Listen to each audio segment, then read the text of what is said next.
He thought it was just another routine stop, another normal day, another call that wouldn't make the news. But then he looked down, and everything changed. At first, nothing seemed unusual. Two young sisters sitting quietly outside a public building. No chaos, no noise, no emergency lights, just silence. The older girl sat still, her expression tense, her body slightly curled inward. The younger one clung to her, eyes wide, searching for answers she couldn't understand.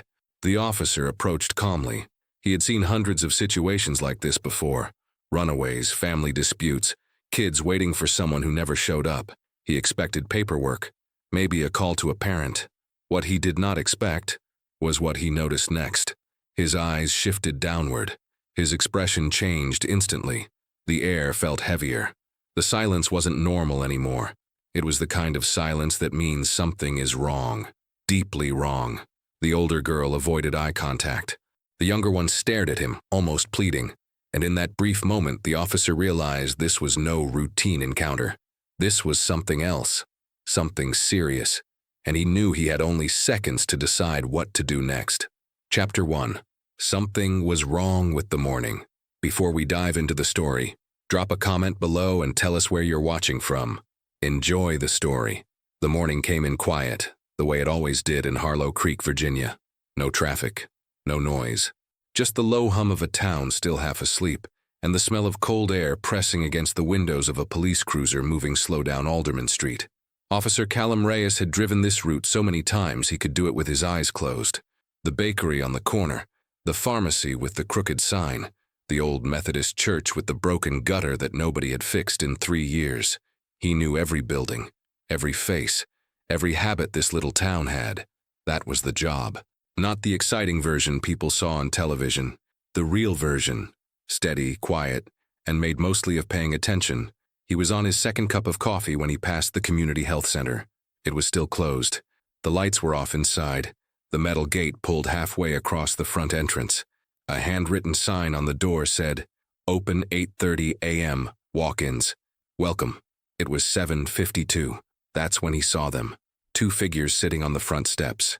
A younger girl, maybe 8 or 9, swinging her feet off the edge of the concrete like she was sitting on a dock at a lake. Beside her, an older girl, 13, maybe 14, wearing a winter coat that was clearly too big for her. Someone else's coat. The sleeves swallowed her hands. Callum would have kept driving. He almost did, but something made him slow the car, something he couldn't name right away, a feeling more than a thought. He looked again at the older girl. She wasn't on her phone. She wasn't talking to her sister. She wasn't doing anything that a teenager waiting outside on a cold morning would normally do. She was completely still, one hand pressed flat against the side of her coat, and she was breathing, but not the easy, lazy way people breathe when they're just cold and impatient. Short, careful, like every breath was something she was managing, not something that was just happening. Callum pulled the cruiser to the curb. He got out slowly, the way he'd learned to do. No sudden movements, no authority in the posture. Just a man walking over to say hello. He'd learned a long time ago that a badge could make people close up like a fist. So he kept his hands loose at his sides and stopped a few feet away. "Good morning," he said. "You two doing all right out here?" The younger girl looked up immediately with a wide, bright smile, the kind that hadn't learned yet to be cautious. "We're waiting for it to open," she said, pointing at the door behind her. "The sign says 8:30. "It does," Callum said. "That's still a little while away. You have someone coming to meet you?" "Our mom's at work," the girl said simply. Callum nodded. His eyes moved to the older girl. She hadn't looked up once. "What's your name?" he asked, keeping his voice easy. A pause. Then quietly, "Nora." "I'm Lily," the younger one added, raising her hand like she was in class. Callum almost smiled. "Nice to meet you both. I'm Callum." He crouched down so he wasn't standing over them, and that's when he saw it. Just for a second, just a glimpse before Nora shifted the coat sleeve down over her wrist. A small, dark stain on the white fabric. Faint. Easy to miss. He didn't say a word about it, but his heart did something it hadn't done in a long time. It remembered. "You mind if I wait with you a few minutes?"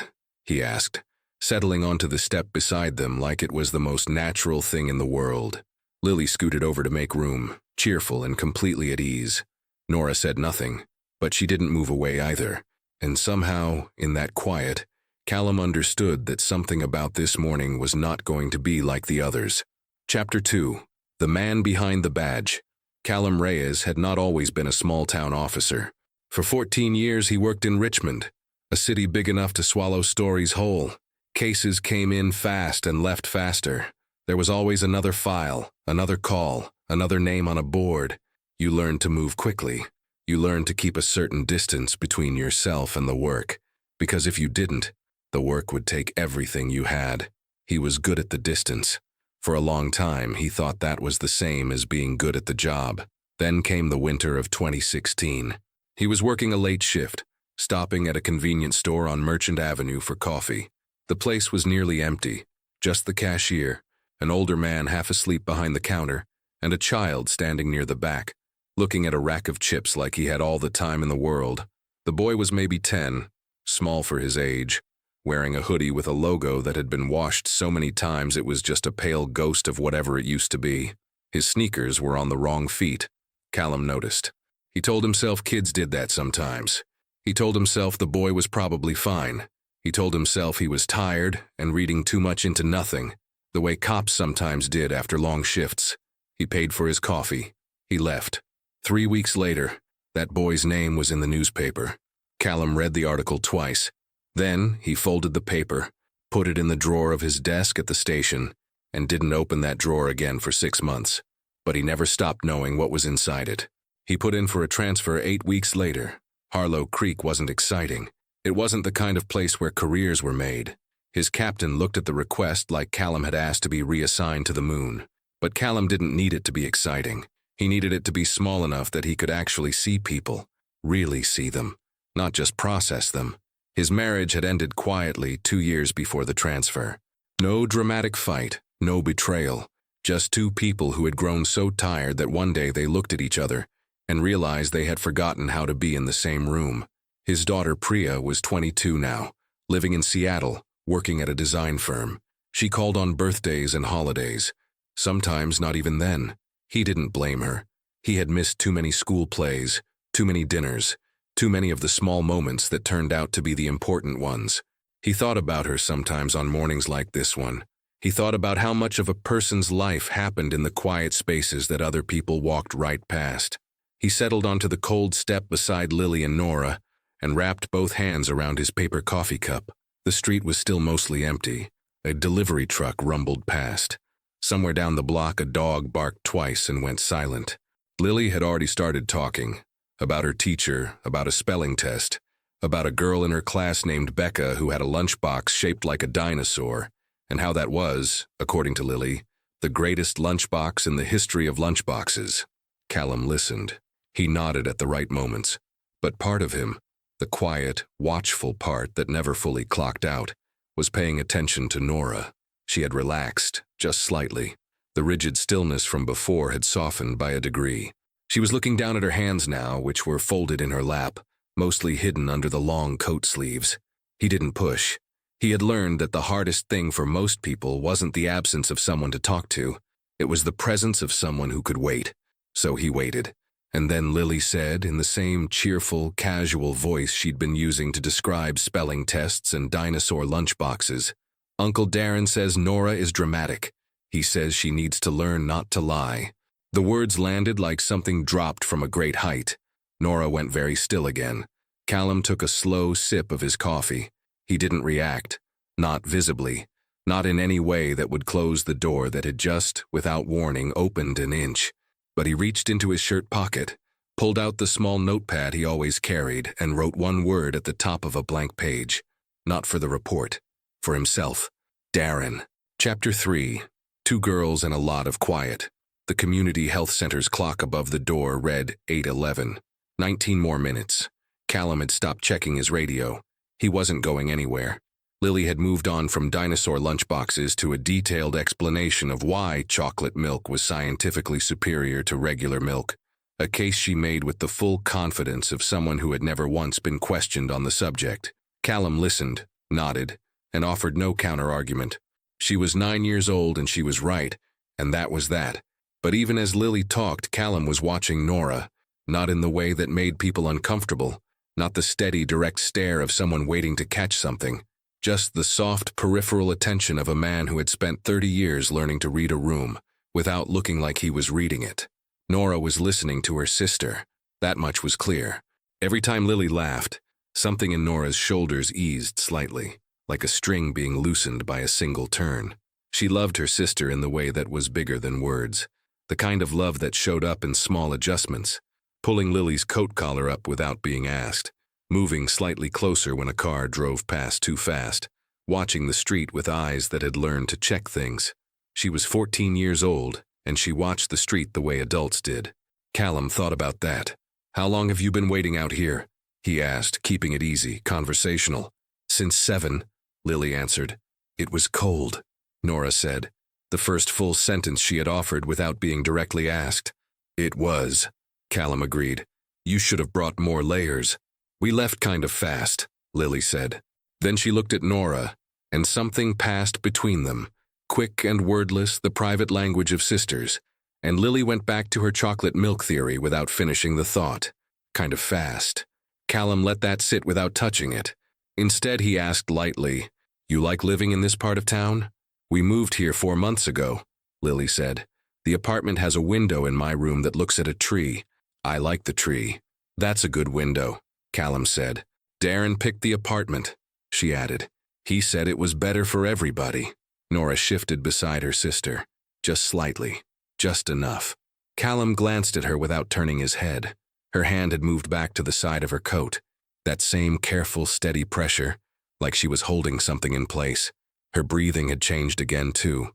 Shorter, controlled. He made a decision.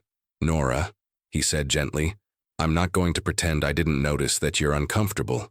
You don't have to tell me anything, but I want you to know that I'm not in a hurry and I'm not going anywhere." Silence.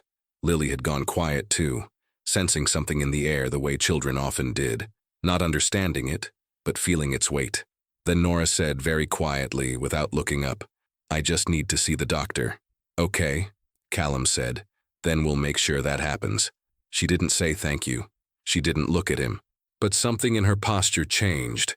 Some invisible thing she had been carrying tilted slightly, like she had set one corner of it down on the step between them. Not all the way down, just one corner. That was enough for now.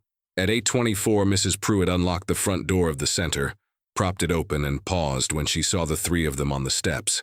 Her eyes moved from Lily to Nora to Callum, and something flickered across her face. Not surprise exactly, but recognition. She knew this girl. She pulled Callum aside before they came in, lowering her voice to just above a whisper. "Officer, you know who she is? She's been here before. Came in alone, about 3 weeks ago." She hesitated. She filled out the intake form. Under reason for visit, she wrote one word. She held the folder out to him. Callum looked down at the paper. The word, written in careful, deliberate letters by a 14-year-old girl who had walked in alone and sat in this waiting room and filled out a form and gone home without being seen, was help. Chapter 4. The First Choice. Callum stood in the doorway of the community health center and looked at that word for a long time. Help. 7 letters, written in the careful, upright handwriting of someone who had taken their time. No urgency in the penmanship, which somehow made it worse. She hadn't scrawled it in panic. She had written it the way a person writes something they've thought about for a while, something they finally decided to say out loud, even if only on paper, even if only to a stranger behind a desk. And then she had gone home, alone. Mrs. Pruitt was watching him with tired eyes. We couldn't take her in without a guardian present. No insurance, no consent form, nobody to sign anything. I gave her a list of resources. She paused. She folded it and put it in her pocket. I don't know if she ever called. Callum handed the folder back without a word. He walked to the waiting area where Lily was already making friends with the fish tank in the corner, pressing her nose against the glass and naming each fish with the authority of someone who had been their official biographer for years. Nora sat in a plastic chair nearby, coat still on, hands folded, watching her sister with that quiet expression that was starting to feel to Callum like a window into something much larger than this room. He sat down across from her. The manual was clear. 2 unaccompanied minors, one of them visibly unwell, no guardian present. Protocol said he should contact Child Protective Services, file a report, let the system take over. That was the right move on paper. Clean, documented, defensible. He knew what happened after that, though. He'd seen it more times than he could count.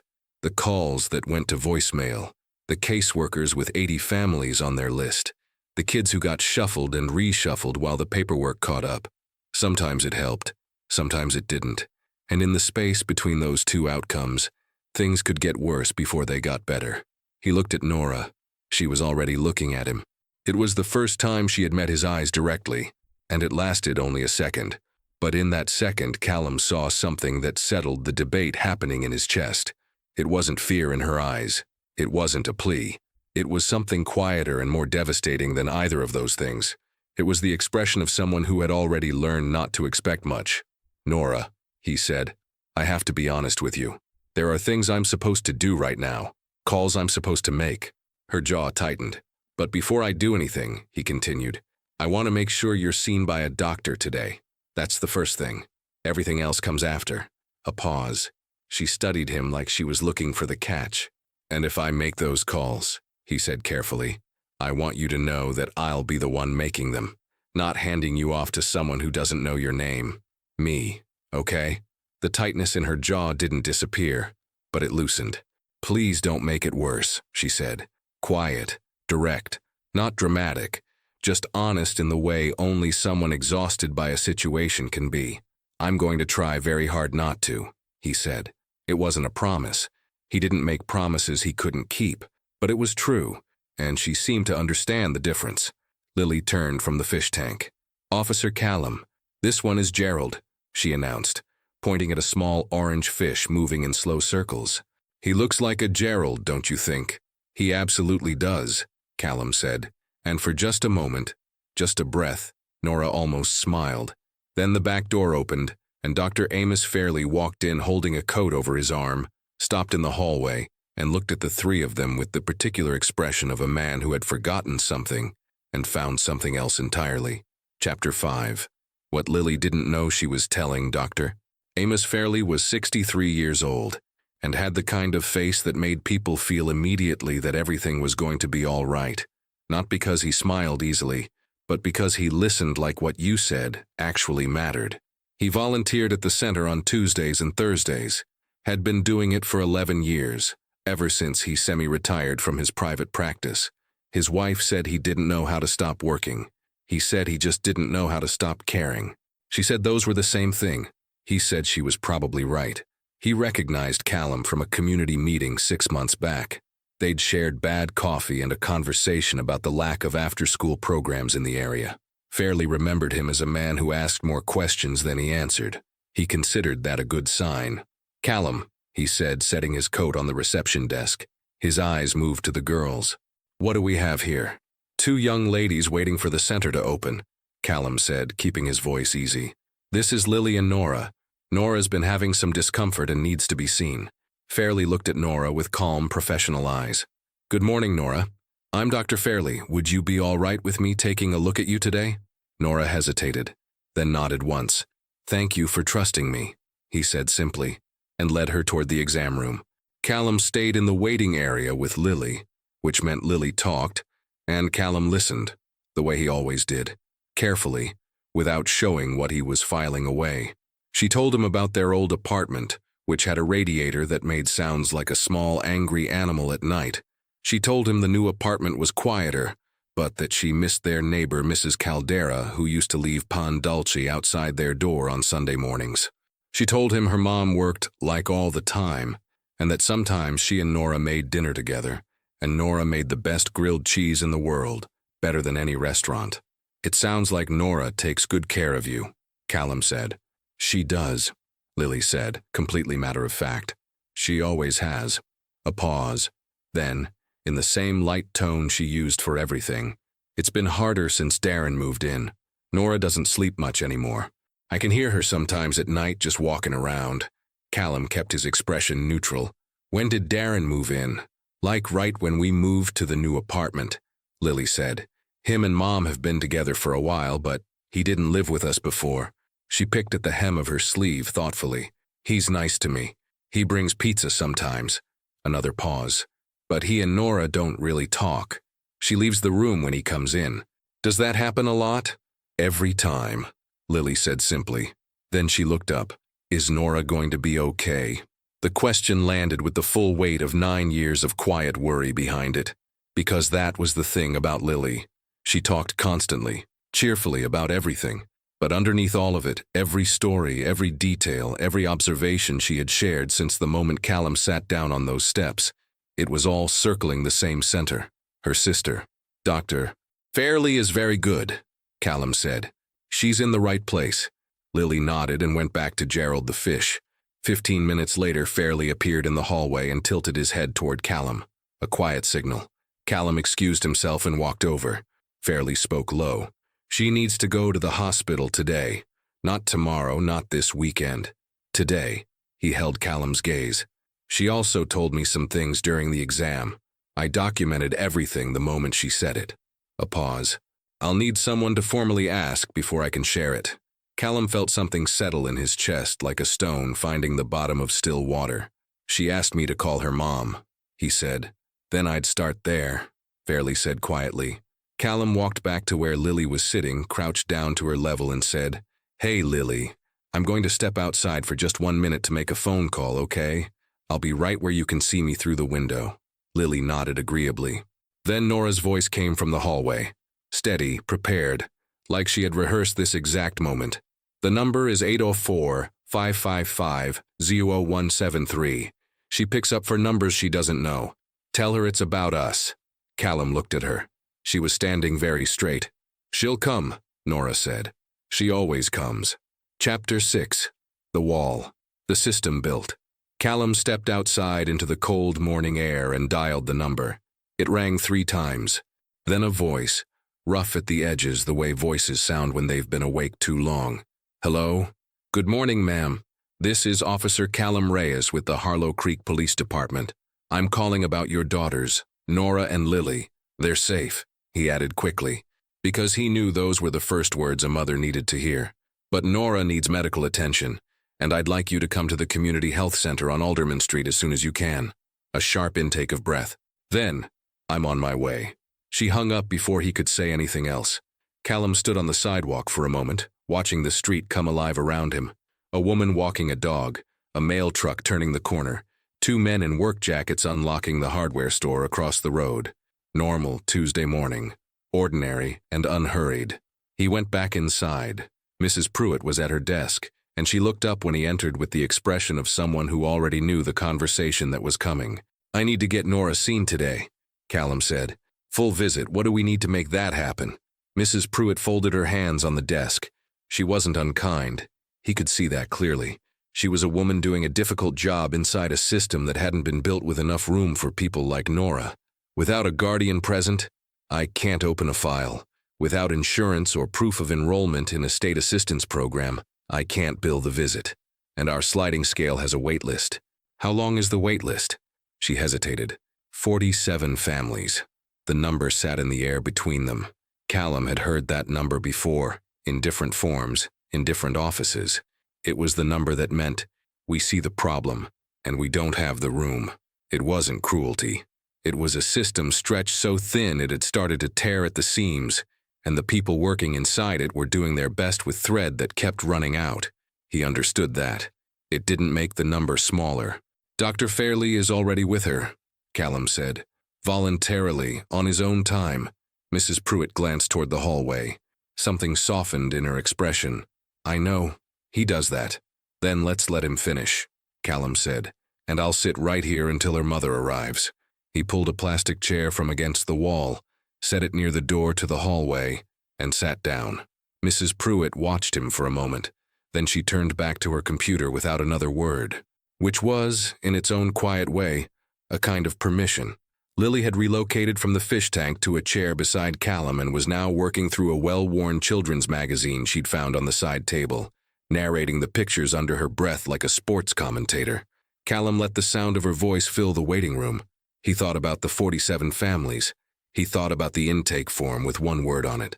He thought about Nora standing in that hallway 3 weeks ago, filling out that form, folding the resource sheet, and walking home alone.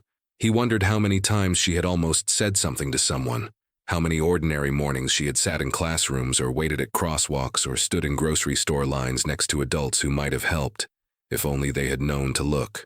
At 9:14, the front door opened. Diane Elson came in like someone who had been running, not literally, but in every other sense. Her hair was pulled back unevenly. She was still wearing her work uniform, a pale blue polo with the name of a diner embroidered on the chest. Her eyes swept the room in one fast motion and landed on Lily first, then searched immediately for Nora. "Where is she?" Her voice was controlled, but only barely. "She's with the doctor," Callum said, standing. "She's okay. My name is Officer Reyes. I called you." Diane looked at him, really looked at him, for the first time, and what he saw in her face was not what he had expected, not irritation, not defensiveness, just a mother trying very hard not to fall apart in a waiting room. "Can I see her?" she asked. "In just a few minutes," he said gently. "Dr. Fairley is finishing up. Why don't you sit down?"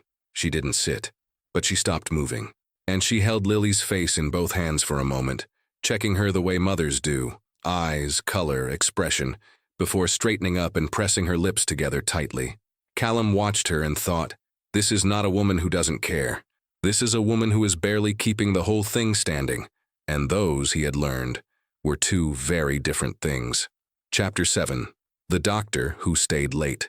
Dr. Fairley came out of the exam room at 9:31. He closed the door softly behind him, the particular kind of soft that told everyone in the hallway that whatever was on the other side of that door deserved quiet. He had a folder in one hand and his reading glasses pushed up on his forehead, and he walked toward Diane with the unhurried steadiness of a man who had delivered difficult news before and understood that how you carried yourself in those moments mattered as much as what you said. "Mrs. Elson?" "Ms." Diane said automatically. Then, "Is she all right?" "Nora is stable," he said, "but I need to be straight with you because she deserves that and so do you." He paused. "She has a condition that needs proper attention at a full medical facility. It's not something that can be managed here, and it's not something that should wait another day." Diane's hand came up to her mouth. "She needs to go to Harlow General today," Fairley continued. "I've already called ahead. They're expecting her." How long has she?" Diane stopped, started again. "Did she say how long she's been feeling this way?" Fairley looked at her steadily. "A while," he said. "She's been managing it on her own for longer than she should have had to." The words were gentle, but they landed the way gentle words sometimes do, harder than sharp ones, because there was no edge to push back against, just the plain, quiet shape of the truth. Diane closed her eyes for a moment. Lily had moved close to her mother's side without being asked, slipping her small hand into Diane's. Diane held it without looking down, the grip automatic and fierce. Callum stood a few feet back, giving the family the space the moment required. But he was listening. He was always listening. "Can I see her?" Diane asked. "Yes," Fairley said. "She asked for you." Something moved across Diane's face at those three words. A complicated, layered thing that Callum couldn't fully name. Relief, maybe, and something older and heavier underneath it. Diane followed Fairley down the hallway. Callum stayed with Lily. For a few minutes, the waiting room was very quiet. Lily sat beside him, the magazine closed in her lap now, her feet still. The fish tank hummed. Outside, a car drove past and the sound faded slowly. Then Lily said without looking up, "Nora always pretends she's fine." "I noticed that," Callum said. "She does it so I won't worry." A pause. "But I always worry anyway." "That's because you love her," Callum said. Lily nodded like that was the simplest and most obvious thing in the world. "She's my sister." Callum looked at this 9-year-old girl sitting very still in a plastic chair in a waiting room on a Tuesday morning, carrying the particular weight of someone who had learned early that love sometimes meant staying close and not asking too many questions out loud. He thought about Priya. He thought about the school play he missed when she was 9, the one where she had a speaking part. 3 lines, but she had practiced them for 2 weeks straight. He'd been on a double shift.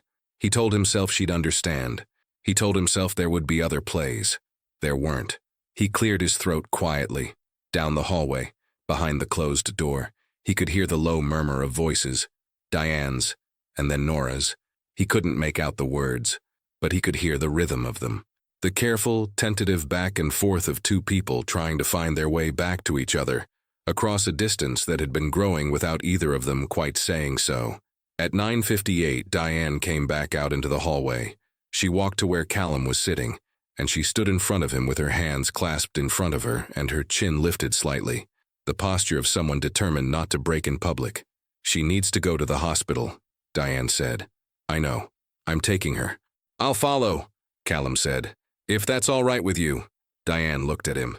There was a question in her eyes, not suspicious, just searching, trying to understand why a police officer she had never met was still here, still present, still treating her daughters like they were worth his time. "Why?" she asked quietly. Callum considered the question honestly. "Because somebody should," he said. Diane held his gaze for a long moment. Then she nodded once, turned back toward the exam room, and said her daughter's name. Chapter 8. The Woman Who Arrived. Running Harlow General Hospital was 12 minutes from the community health center. Callum followed Diane's car the whole way, a dented, dark green sedan that moved carefully through every intersection, signaling early, never exceeding the speed limit, the kind of driving that came from years of transporting something precious and knowing it. They parked. They went in. The emergency intake moved faster than Callum expected. Fairley had called ahead, and the right words had been said to the right people. Within 20 minutes, Nora was in a room being evaluated by 2 nurses and an attending physician named Dr. Okafor, a calm and precise woman who spoke to Nora directly and not over her head, which Callum noticed and appreciated. Lily stayed close to her mother in the waiting area. Diane sat in the chair nearest the hallway, back straight, hands folded in her lap, eyes on the door. Callum sat nearby, giving her space, not crowding the silence. For a while, nobody said much. Then Diane spoke. Not to him specifically, not to anyone exactly. More the way people speak when something has been pressing against the inside of them for too long, and the pressure finally finds a crack. "I've been working 2 jobs since April," she said. "The diner opens at 5:30 in the morning. I do the breakfast shift, then I go to the call center from 1 to 9, 6 days a week." She paused. "I'm not saying that as an excuse. I'm saying it so you understand what the days looked like." "I understand," Callum said. "Darren offered to help with rent when I was 3 months behind," she continued. He seemed steady, responsible. I thought," she stopped, pressed her lips together. "I thought I had made a good decision." Callum said nothing. He let her find her own way through it. About 2 months ago, Nora started being quieter than usual. Diane's voice was carefully controlled, each word placed like something fragile. "I asked her if everything was okay. She said yes. I asked her twice." A pause that lasted longer than the others. "She said yes both times." She turned and looked at Callum directly. I knew something was off. I could feel it. Her voice dropped lower. "But I had a choice between looking harder and keeping everything together, and She stopped again. Her jaw tightened. "I told myself she was just being a teenager, that it would pass." The waiting room hummed around them. Somewhere down the hall a phone rang twice and stopped. Lily had fallen asleep in the chair beside her mother, head tipped sideways, one hand still tucked inside Diane's. "She needed me to push harder," Diane said, "and I didn't." It wasn't self-pity. It wasn't performance. It was the plain, undecorated statement of a woman holding herself accountable in the most painful way a mother can, by saying out loud the things she had been saying silently to herself in the dark for weeks. Callum looked at her. He thought about all the ways he could respond, the professional ones, the careful ones, the ones that maintained appropriate distance and said the right things without saying too much. Then he thought about the drawer in his desk in Richmond with the newspaper folded inside it. "I once walked away from something I should have stayed for," he said.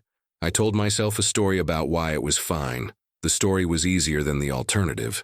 He paused. "I know what that costs." Diane looked at him with an expression he hadn't seen directed at him in a long time. Not gratitude exactly. Something quieter. Recognition. "She wrote the word help," Diane said softly, "on a form at the health center 3 weeks ago." "I know," Callum said. "She didn't tell me she went. She was protecting you," he said. "The way she protects everyone." Diane closed her eyes. One tear moved down her cheek and she didn't wipe it away. Not because she was unaware of it, but because she had decided, in this particular moment, not to pretend it wasn't there. Down the hallway, the door to Nora's room opened. Dr. Okafor stepped out and looked toward the waiting area. Ms. Elson? Diane stood immediately, gently releasing Lily's hand without waking her. She walked toward the doctor with her shoulders back and her chin level. Whatever was on the other side of that conversation, she was going to face it standing up. Callum watched her go and thought, there it is. That's who she actually is. Chapter 9. What a Mother Carries. Dr. Okafor spoke with Diane for 11 minutes. Callum knew because he watched the clock on the wall above the reception desk without meaning to. The way you watch something when you need your eyes to have somewhere to go that isn't the door someone just walked through. Lily slept through all of it. She was curled sideways in the chair now, cheek resting on her folded hands, her small chest rising and falling with the complete, uncomplicated peace of a child who had decided the adults had things handled. Callum had draped his jacket over her shoulders without thinking much about it. She hadn't stirred. When Diane came back, she sat down slowly, the way people sit when their legs have made the decision before their mind did. She didn't speak right away. She looked at her hands in her lap, then at Lily, then at some middle distance that had no particular address. Callum waited. She's going to be okay, Diane finally said. Dr. Okafor said they caught it in time. Good, Callum said. A long pause.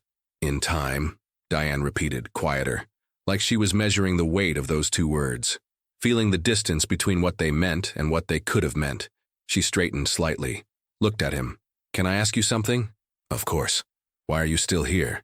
It wasn't accusatory, it was genuine. A woman trying to understand something that didn't fit the pattern of her experience with systems and institutions and the people who represented them. You called me, you followed us here. You've been sitting in this waiting room for 2 hours. That's not usually how this goes. Callum considered the question the way it deserved to be considered. I had a case years ago, he said. A child I saw once and didn't follow up on. I made a judgment call and I moved on. He paused. I've been making different judgment calls ever since. Diane looked at him for a long moment. Then she nodded slowly, as if that answer had settled something for her. I need to tell you something, she said.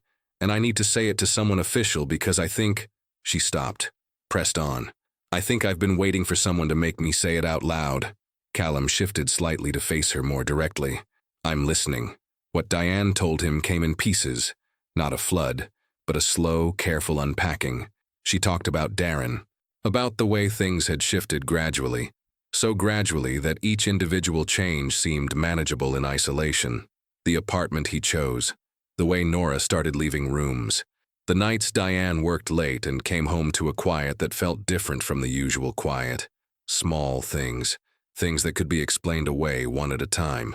I told myself I was reading too much into it, she said. I told myself Nora was going through something at school.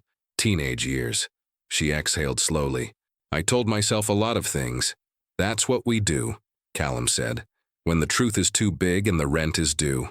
Diane looked at him sharply, not offended but startled, as if she hadn't expected to be understood that specifically. I'm not saying it was right, he added. I'm saying I know how it works. She was quiet for a moment. Then, what happens now? To us, I mean. To me. It was the most vulnerable thing she had said. Underneath it was the real question, not about process or paperwork, but about whether she was about to lose everything she had been exhausting herself to hold together. I have to file a report, Callum said honestly. I won't pretend otherwise, but how I write that report, what I include, what context I give, that matters, and I intend to get it right. Diane absorbed that. Will they take my girls? The question fell between them like something dropped from a great height. Callum didn't answer immediately. He owed her honesty more than he owed her comfort. There will be an investigation, he said. The outcome depends on a lot of things. But I can tell you this. What I saw today was a mother who showed up. That counts. Lily stirred then, murmured something soft and shapeless and settled back into sleep. Diane watched her youngest daughter for a long moment. Her expression was the kind that didn't have a simple name. Love and guilt and exhaustion, and something that might have been the very first filament of resolve, thin as a thread, but present. She reached over and tucked the jacket more firmly around Lily's shoulders. Then she sat back and said quietly, to no one in particular, I'm going to fix this. Callum didn't say anything, because some things don't need a response. They just need a witness. Chapter 10. The quiet report. Callum got back to the station at 2:17 in the afternoon. The building was the usual Tuesday mix of quiet and low-level noise, phones ringing down the hall, someone's radio murmuring from the break room, the particular hum of fluorescent lights that you stopped hearing after the first week and never quite forgot. He hung his jacket on the back of his chair, sat down, and opened his laptop. The cursor blinked at him from a blank document. He had written hundreds of reports in his career. Incident reports, follow-up reports, welfare check reports. He knew the format the way he knew his own handwriting. Concise, factual, chronological. You stated what you observed, what actions you took, what outcomes followed. You didn't editorialize, you didn't interpret, you documented. He stared at the blank page for a long time. Then he started to write, not the way he usually wrote reports. This time he wrote the way you write something that matters, slowly, with weight behind each word, choosing every phrase the way you'd choose each step crossing a frozen lake. He wrote about arriving at the community health center at 7:52 a.m. He wrote about 2 unaccompanied minors on the front steps. He wrote about Nora's visible discomfort and the decision to remain on scene until the facility opened. He wrote about the intake form, the single word. He wrote about Dr. Fairley's assessment and the subsequent transfer to Harlow General. He wrote about Diane Elson arriving within 20 minutes of being called, still in her work uniform, having come directly from a shift that had started before sunrise. And then he came to the part that required the most care. He didn't write that Diane had failed her daughter. He wrote that Diane was a single parent working 60-plus hours a week with no family support network in the immediate area, managing housing instability and financial strain without assistance. He wrote that she had presented as distressed but cooperative, and that her primary concern throughout had been her children's well-being. He wrote about Darren Voss, not accusations. He didn't have the standing for accusations yet, and he knew the difference between what he felt and what he could document. But he wrote the observable facts, with the precision of someone laying out pieces of a puzzle on a table. The apartment Voss had selected, his presence in the household, Nora's behavioral changes coinciding with his arrival, the statement made by the younger child in the morning. Small tiles, carefully placed. He wrote for 90 minutes without stopping. When he finished, he read it back twice.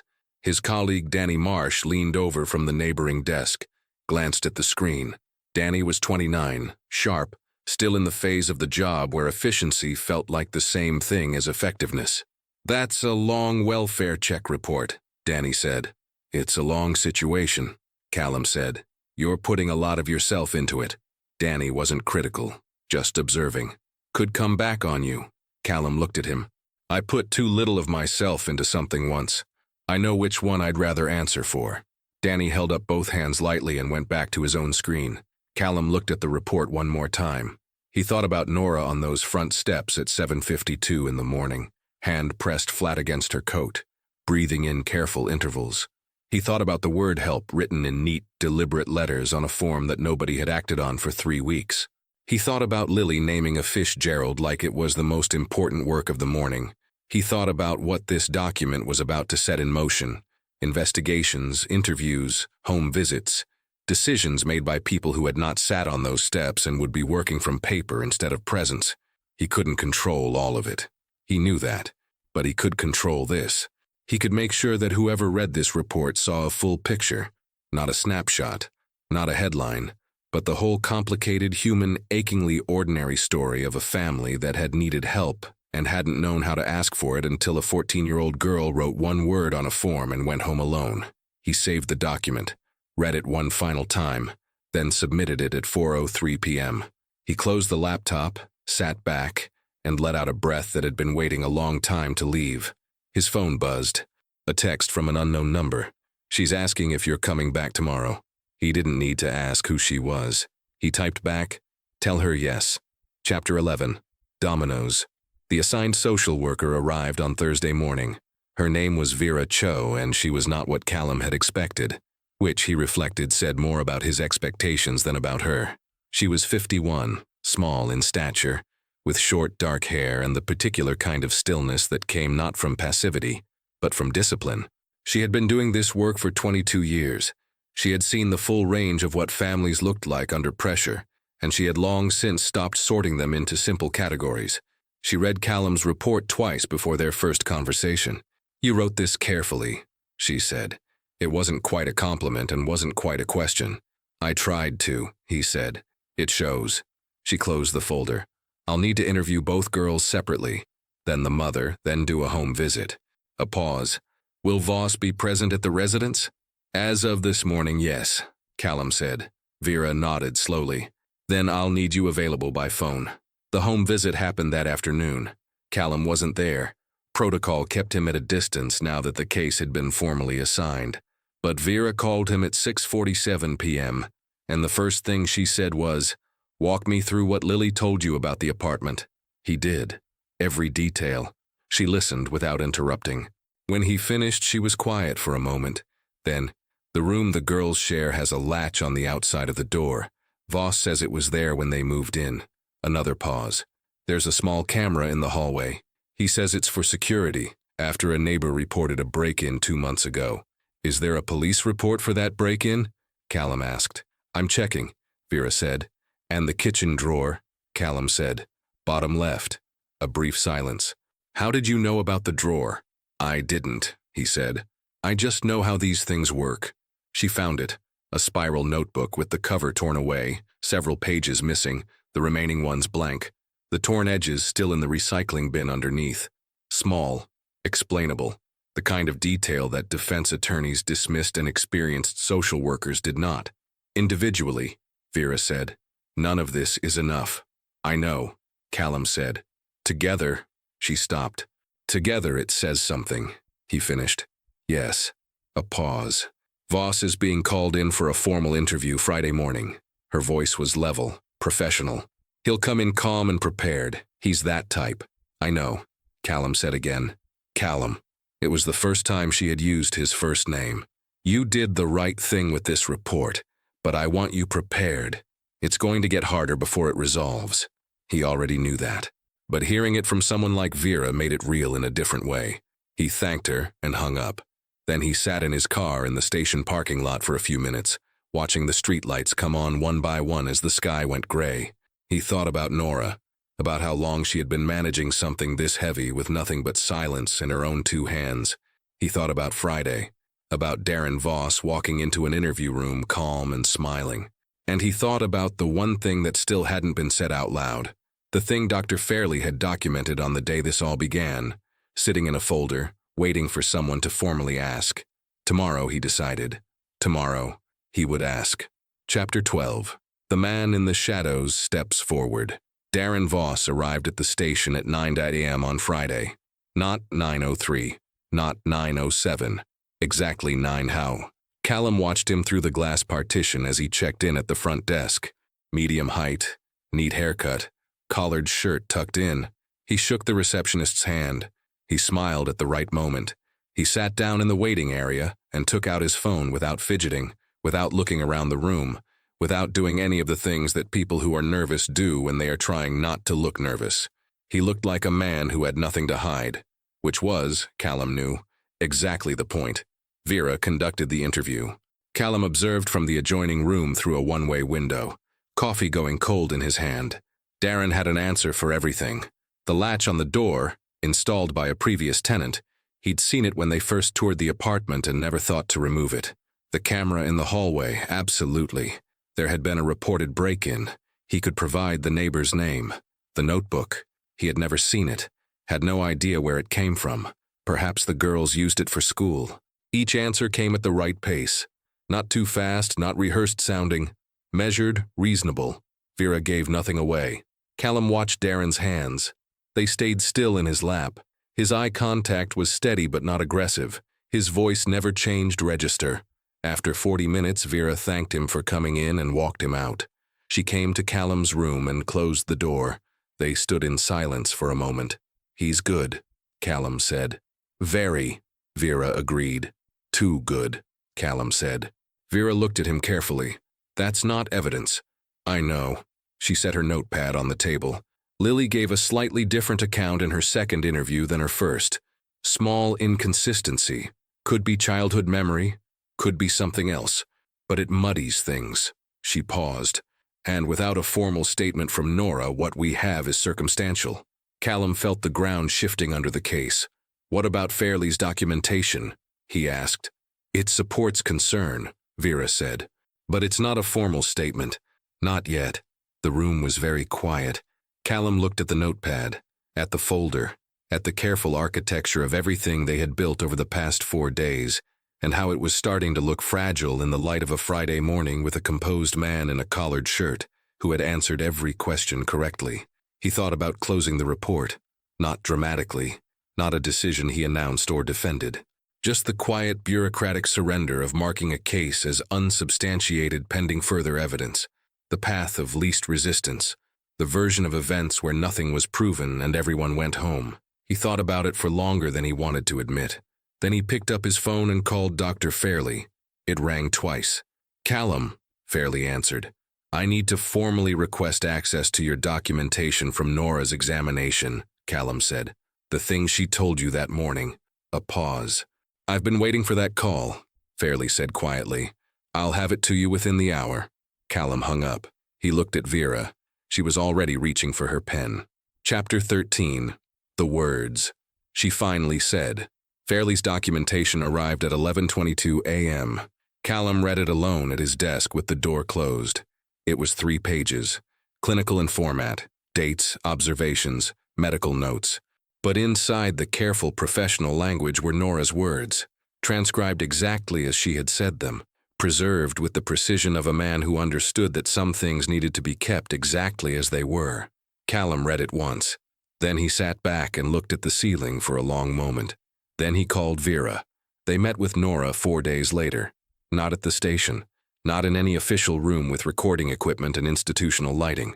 Vera had arranged for a small bench in Riverside Park, 3 blocks from the hospital where Nora had been discharged 2 days prior. Neutral ground. Open sky. The kind of place where a person could leave if they needed to. It was a Tuesday. Cold but bright. The particular sharp sunlight of early December that lit everything clearly without warming anything. Diane had brought the girls.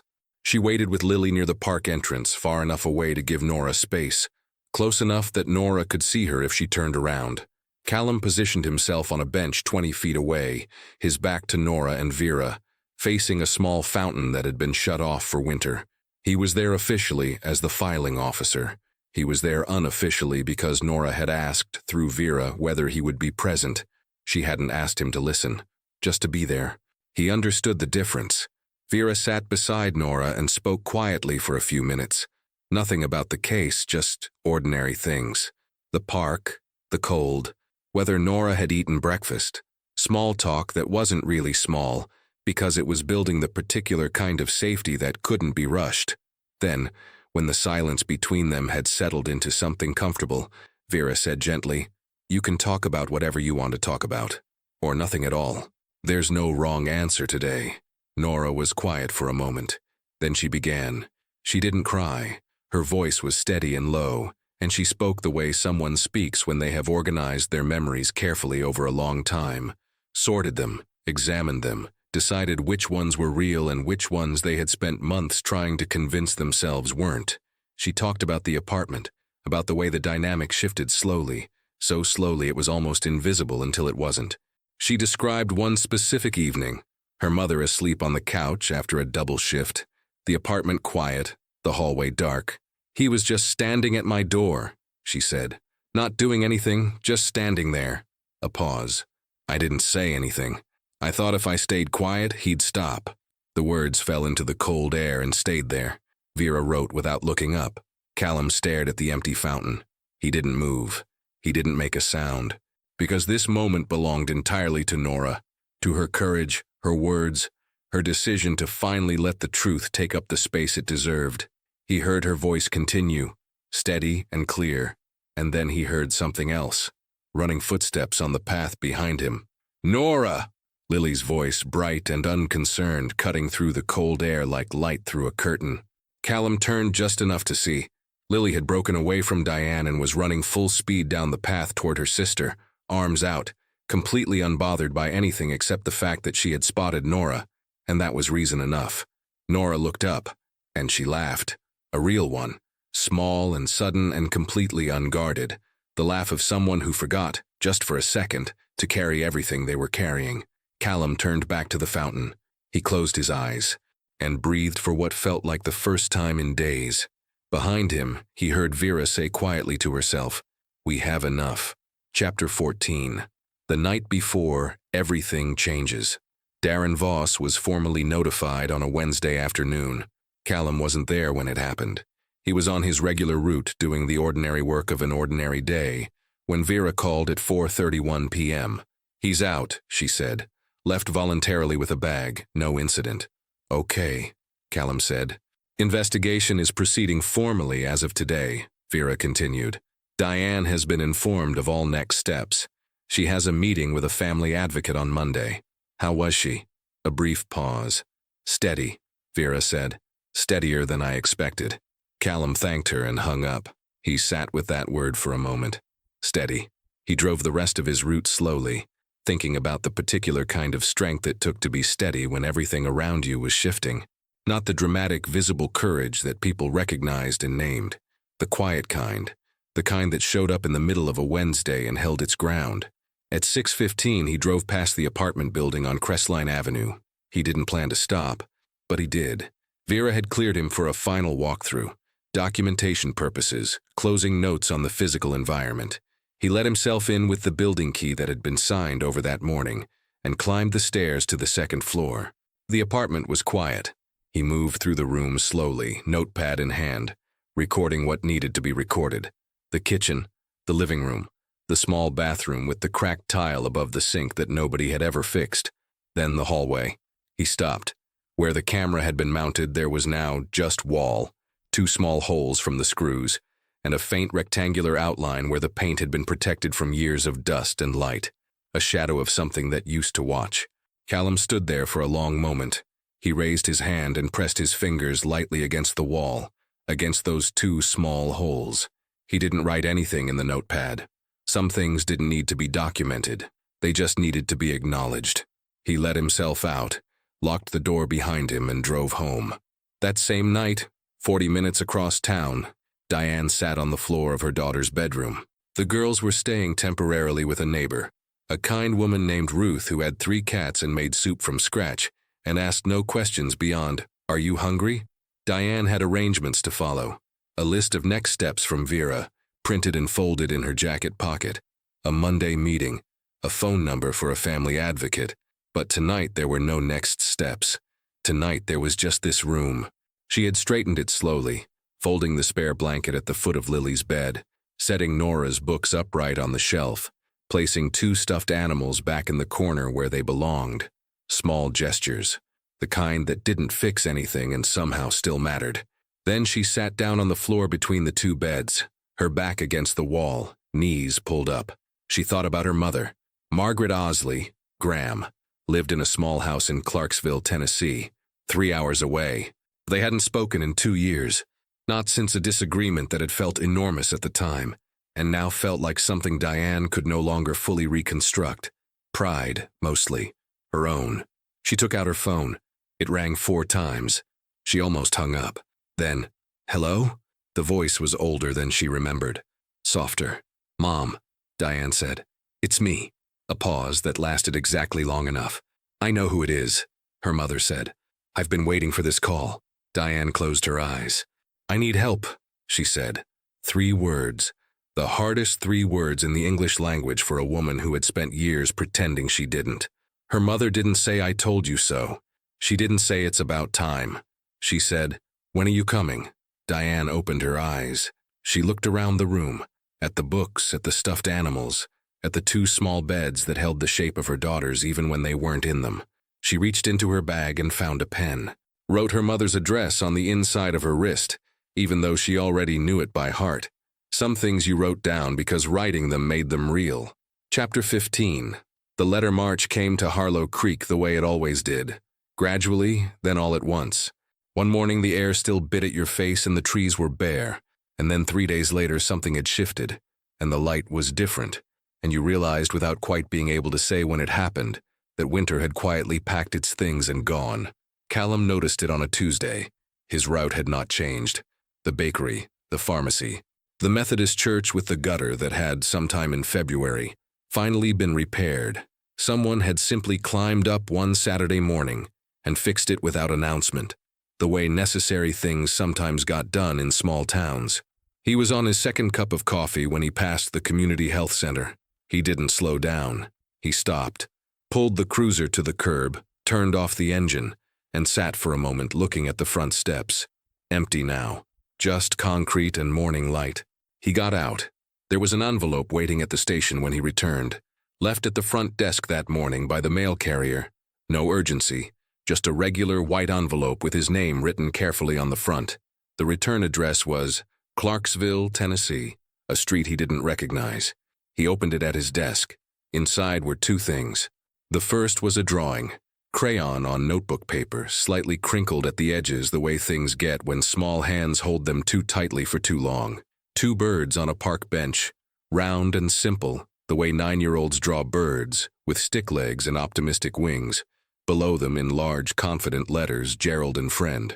Callum looked at it for a long time. Then he turned it over. On the back, in different handwriting, careful, deliberate, the letters slightly uneven but committed, were two lines. Thank you for looking down that day. No one else ever did.